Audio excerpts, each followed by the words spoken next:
All right, welcome into the podcast on a Wednesday. You're listening to Taking the Field with Stevie Mack. The NBA season has officially tipped off last night, and the Pistons are in action for the first time here in 2019 as they take on division rival the Indiana Pacers down in Indianapolis later on tonight around 7 o'clock, I believe, is when that game will tip off.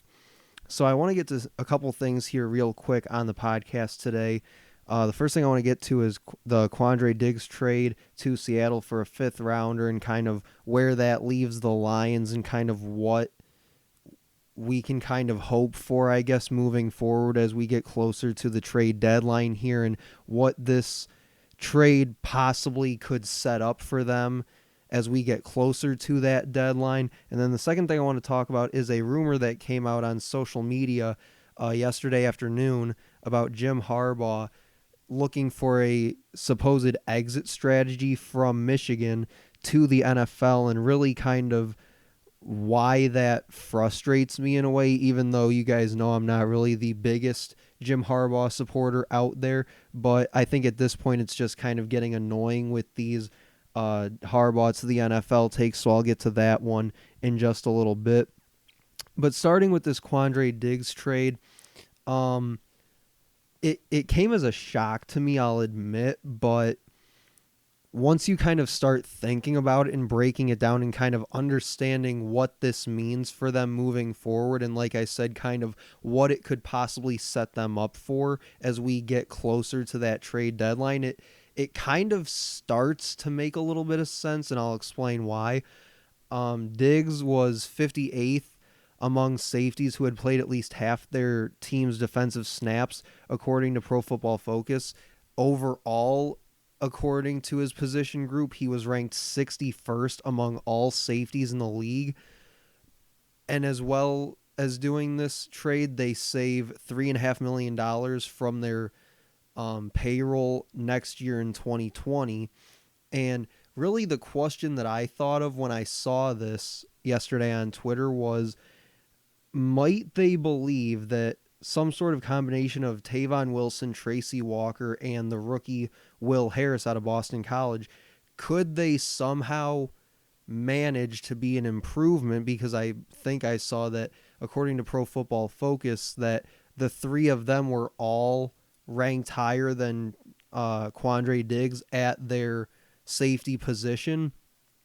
So could they believe that Diggs, because of the way he was struggling this year compared to last year where he easily looked like a top 10 safety in the league, but the way he was struggling this year, might they believe that the three other guys they still have on the roster with Harris, Wilson, and Walker, might they believe that those three guys can still manage to hold down the fort at safety even without Diggs, and possibly even give a guy like Will Harris a chance to kind of show what he can really do when given the opportunity?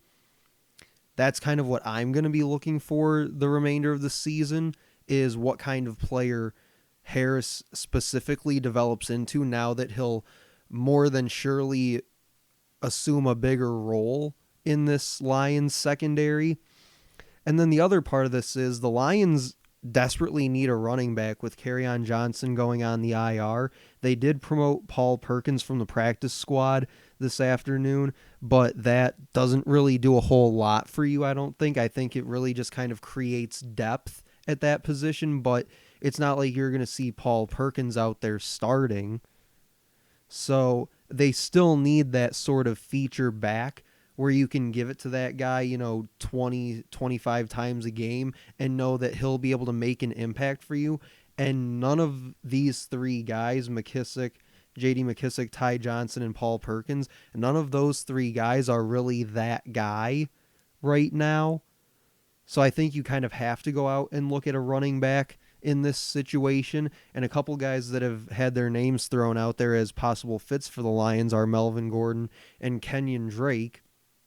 And I'm wondering, since they got a fifth rounder from Seattle in the trade for Diggs, could they flip that fifth round pick for Kenyon Drake from Miami? I feel like that would kind of be the price for a guy like Kenyon Drake, maybe they would go as high as a third or fourth, but I think you might be able to convince Miami to give him up for a fifth and maybe an extra pick in like 2021 or something. But I don't think that it would be too far-fetched to say, yeah, you know what, let's take that fifth rounder from Seattle and go out and get ourselves a running back on the cheap for a guy like Kenyon Drake, knowing that to some extent Ty Johnson and J.D. McKissick could still play sort of that secondary role to whoever you get.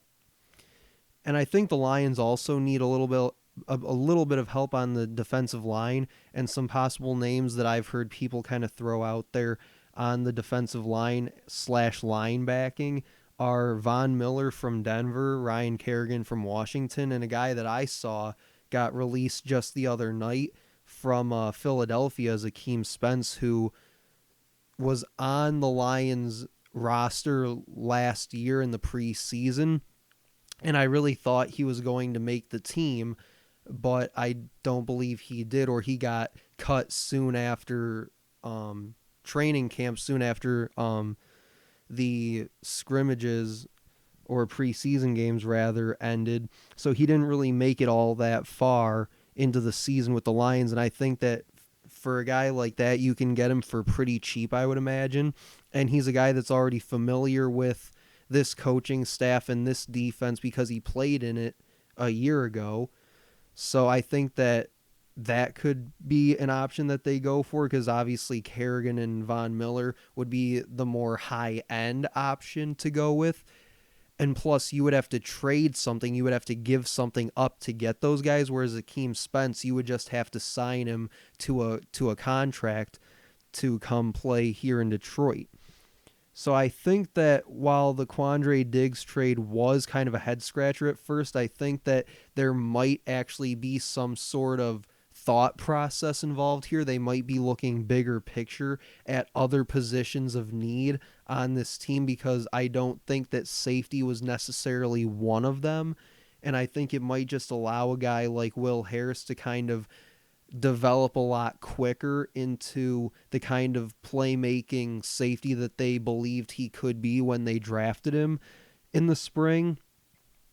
But I think it'll be really interesting to see as we get closer and closer to the trade deadline, kind of whether or not they use this trade as a way to generate other trades for other positions of need, or if this was all that they were really trying to do, in which case, if this was kind of their one and done trade for this year, then I think it will kind of be a head scratcher where you don't really think it was necessary to do what they did if they don't go out and make some other moves as a result. So then, as I said in the open, the second thing I wanted to get to today was this Jim Harbaugh going to the NFL thing, and just kind of, I'm at the point where I'm just kind of tired of it, and every time I see it, I just kind of laugh at it because of how untrue it is. So I'll get to that one next on Taking the Field with Stevie Mack.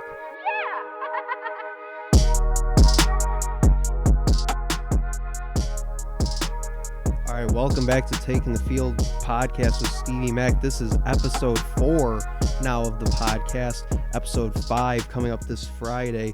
On that show, I'll go over my Big Ten football picks for this upcoming Saturday, as we've done the past couple of weeks. A quick update on the picks, by the way.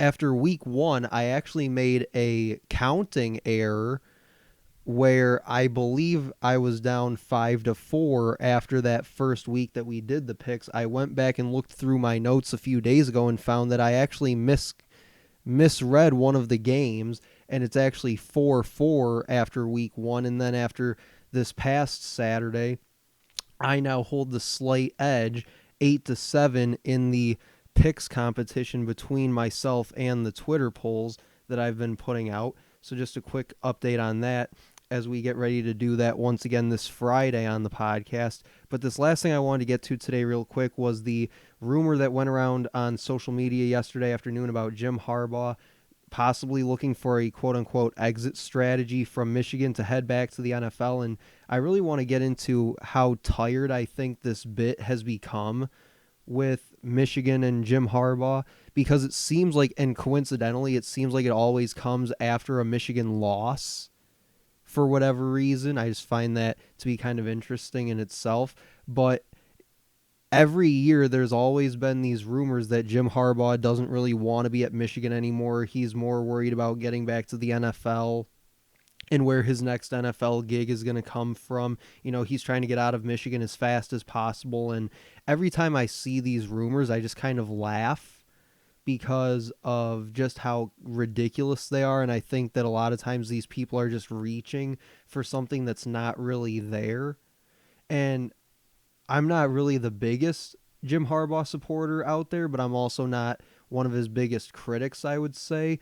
But this is kind of where I tend to draw the line when it comes to these Jim Harbaugh hot takes, because in my mind, Jim Harbaugh is never going to leave Michigan no matter what, because when you really think about it, he's got it made here. I mean, the guy's been pretty much been given a lifetime contract to coach at Michigan for as long as he feels like it.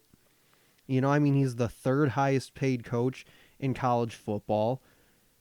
He wins enough, I would say, to keep the majority of the fan base happy. Not all of it, but a good majority, I would say. And I think that he gets to do a lot of really cool stuff that not a lot of other coaches professionally or in college get to say, which is he gets to go on all these different trips over the summer to Europe and things that they've been doing, which I've been critical of in the past, but it's definitely a perk that not really any other coach that you hear about gets to do. And then I guess kind of to a lesser note, he gets to coach at his alma mater, which I guess a lot of people say, would be a kind of a really cool thing for somebody like him to be able to do. I don't know if it makes that much of a difference, but I think it's definitely something worth noting. And my question about these NFL rumors all the time is, it's not like they're talking about him taking over, the Dallas Cowboys or the New England Patriots or, the Eagles or, somebody like that, like the Packers or somebody. Although there was a rumor last year that he was one of the supposed candidates for the Packers job, now that I think about it. But all the time when you hear these rumors the past couple of years, it's always, oh, he's going to take over the Dolphins or the Redskins, were the teams that were thrown around yesterday as teams that would be supposedly highly interested in him.